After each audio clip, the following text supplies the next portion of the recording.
4 solutions for winning more government business in the upcoming federal fiscal year 2015.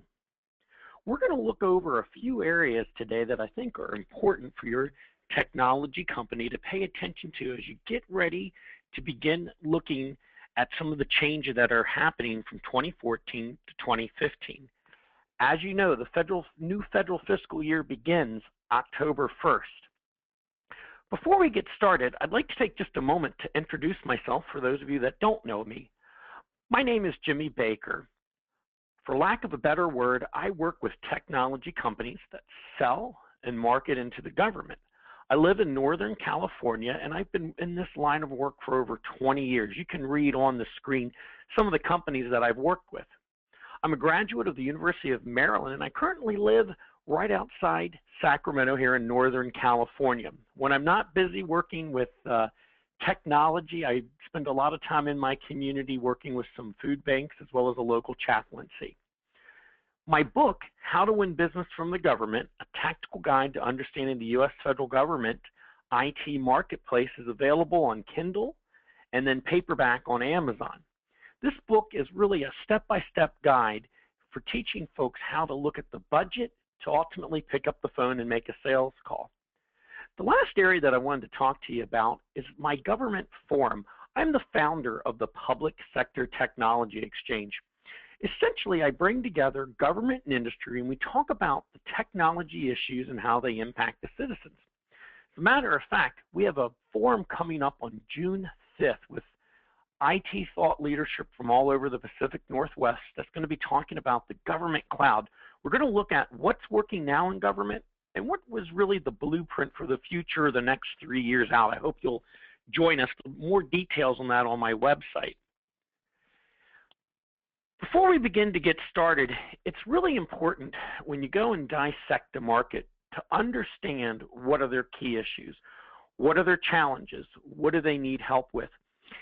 In my line of work, I get the opportunity to interview and talk with many chief technology officers, project managers, deputy CIOs, chief information security officers, and one of the big things that they share with me over and over again is that when industry comes to talk to them, it's really not as much about the bells and whistles of what you're selling as it's as much as how does what you're selling save them money and how can they leverage that money into some other places. So it's very important that as you get ready to look at the marketplace, you understand how to do a solution sale.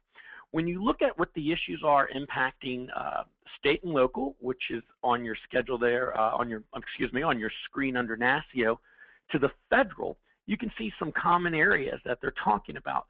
And like I said, in the circles that I travel in, everyone's talking about providing big data security to the mobile citizen and how that works in a public, private, and hybrid cloud.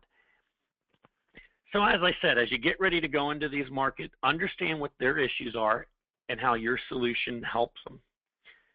I hope that, again, you'll take some time to join us on June 5th for what I believe will be a really riveting discussion on the government cloud.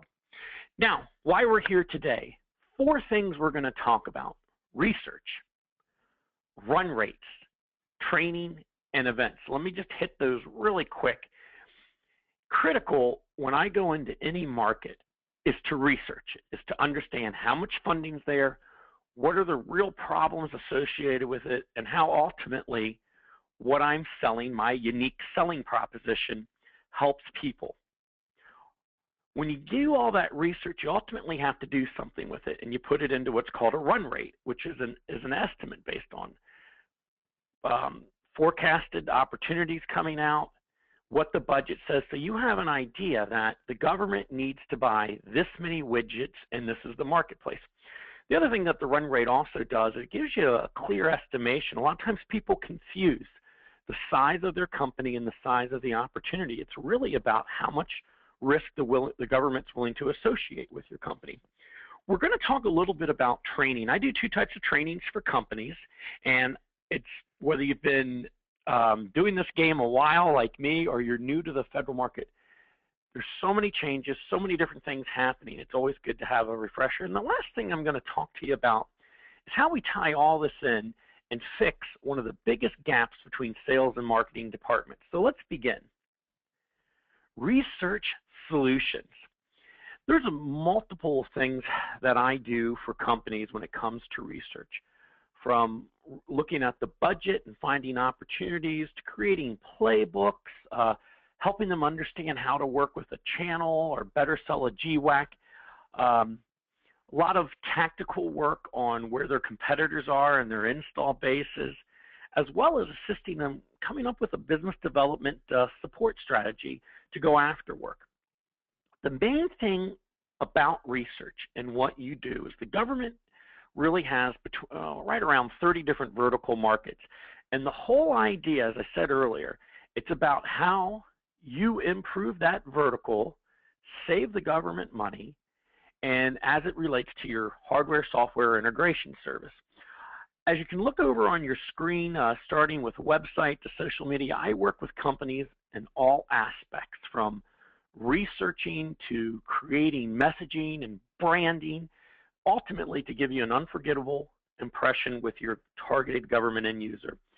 What a lot of people don't realize in this day and age is that although social media plays a big part in all we do, that the average age of a government decision maker is about 54.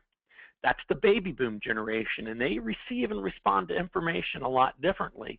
So, someone in that generation will probably download a white paper from an email that you send them long before they look at something that you're tweeting. Now, I'm going to just share with you one aspect in detail, and I'm happy to talk with you offline about some of the other things that I do, but a playbook, what is that? Many times, when I was a salesperson, we're given a couple of departments to go and look at, and we have to understand everything about them, how they think, how they work, and what they do. So the idea with the playbook is it gives your sales team a comprehensive understanding of the budget, business cases, the mandates and directives. It looks at the audit reports where that department might be getting in some trouble, as well as it breaks down the organizational structure. Ultimately, at the end of this, after we get through looking again all the budget numbers and forecasts and who is where, is we come up with a sales and marketing plan a year out that your team can implement. You can read some comments on the side. These are some clients that I recently did some work for, and they were very happy with the document as they, again, were assessing which departments to look at. It gave them a real competitive advantage. We talked a little bit about a run rate. A run rate, for lack of a better term, is just a prediction of how much you're going to be able to sell in a certain area at a certain time. The key thing with creating a run rate is really leveraging the research. And there are 9 essential parts to how you develop a winning run rate. We're not going to go into that today on this webinar, but if you're interested in receiving a proposal or learning more about that, I'm happy to talk with you. But the idea is, as you can see from the picture there, the government is a big, giant target, and you have to strategically plan where you're going to spend your time, how you're going to weight the opportunities, and how you're going to execute on opportunities that will give you the best overall chance of winning new business. Training solutions. There's 2 things I do with training. As I mentioned earlier, I'm the author of How to Win Business from the Government. I speak all over the country for a lot of industry groups as well as private companies, where I go in and I give their teams an overview of how the government market works, how some areas that they need to research, and how they can ultimately pull all that together and pick up the phone and make a sales call. I will tell you, I have taught this from PTAC groups in San Diego to the Drexel University here in Sacramento, and where people spend the most time with me on this is really understanding how the budget works. And then the other area that I get a lot of time spent is people will ask me about techniques that I use when I have to cold call the government. I'm just not a consultant that gives advice. I actually roll up my sleeves and I help my clients through business development engagements meet and present their value proposition to the government. The other training exercise that I do online, and you can visit this on my website, is I teamed up with Dr. Edward Salzberg. For those of you that don't know Ed Ed was a capture manager for SAIC, then DynCorp. He is probably one of the best people that I know that can help a company get ready for a proposal and teach them how to really win it. And when you look at bids in the business of government, when it comes down to it, there's really only a couple companies that are really qualified to win a deal. And if you can do a few things to tweak yourself, you can give yourself the winning advantage. With the Hunt, Capture, and Win series, we do it two ways. One, we always are willing to come out to a facility. The second thing that we do is we have some online courses. You get a downloadable workbook, and we talk about Hunt, how you research. We also spend a lot of time on social media, marketing, and branding. The capture side of it is where we talk about critical, Ed has a checklist of 11 things that your capture effort should be accounting for when you're getting ready to write a winning proposal. And then, of course, the win part of it is how you do that.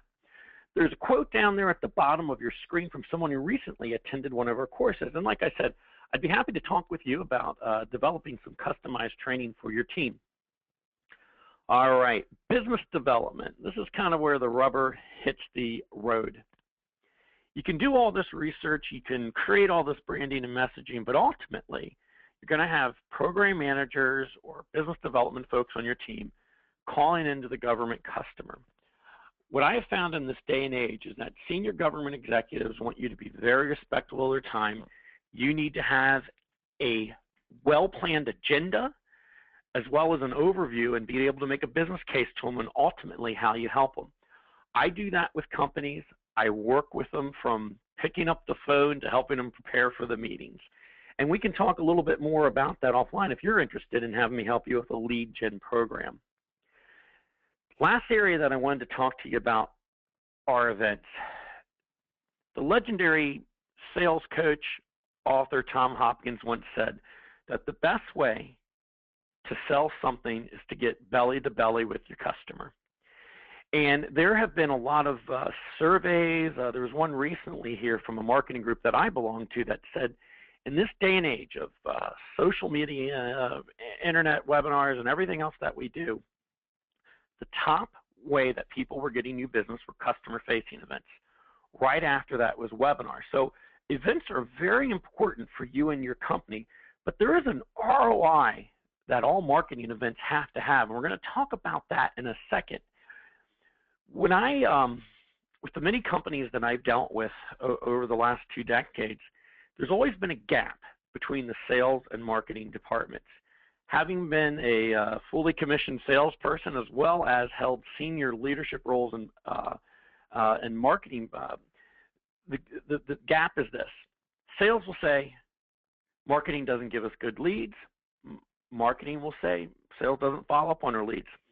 Both groups are right in many organizations that I work with.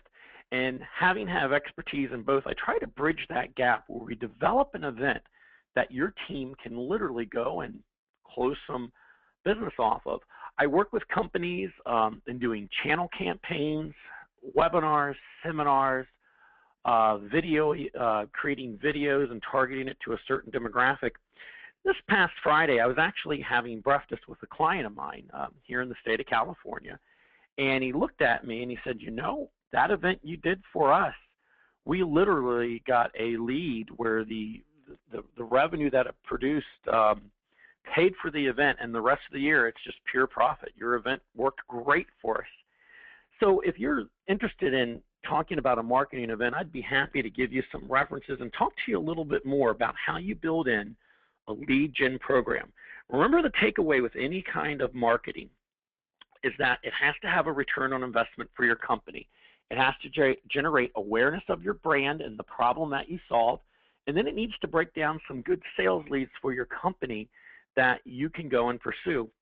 When I was a young director of business development, I used to run around to all these shows, and you really wouldn't get much. You'd get people mainly coming to get a pen or whatever coffee mug you were handing out. And as I've developed myself in this business, there is a way to target the audience that will come to your events. There's a way to determine if it's worth your money. But again, if it doesn't equate sales leads, it's probably not worth your time. The other area where I work with organizations is there's sponsorship opportunities. I'm the founder of the Public Sector Technology Exchange. Over the last 5 years, we've done a variety of webinars and seminars on the topic of technology, the citizens.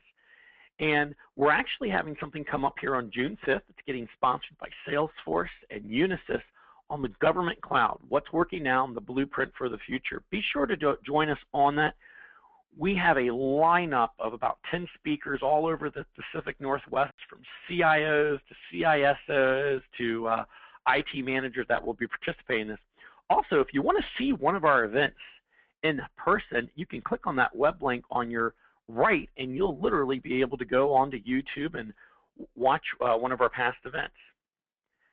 Here are some other slides on your screen from some other PSTE events that we've done throughout the last 5 years. And as you can see, the goal is to put together government and industry and talk about the issues of technology. I thank you for your time today. If you're interested in connecting with me and talking a little bit more about how I can help your company penetrate this upcoming federal market as well as the state and local market, you have my website on the screen. I'm in a great deal of social media platforms. Make sure you reach out to me, whether it's Facebook, LinkedIn, GovLoop, Twitter, or YouTube. You also have my phone number and email there at the bottom of the screen. Again, I want to thank you for spending some time with me today and looking at 4 solutions that you need to implement to have more success in the 2015 $75 billion federal IT marketplace. Thank you and good day. I'm author and strategist James Baker.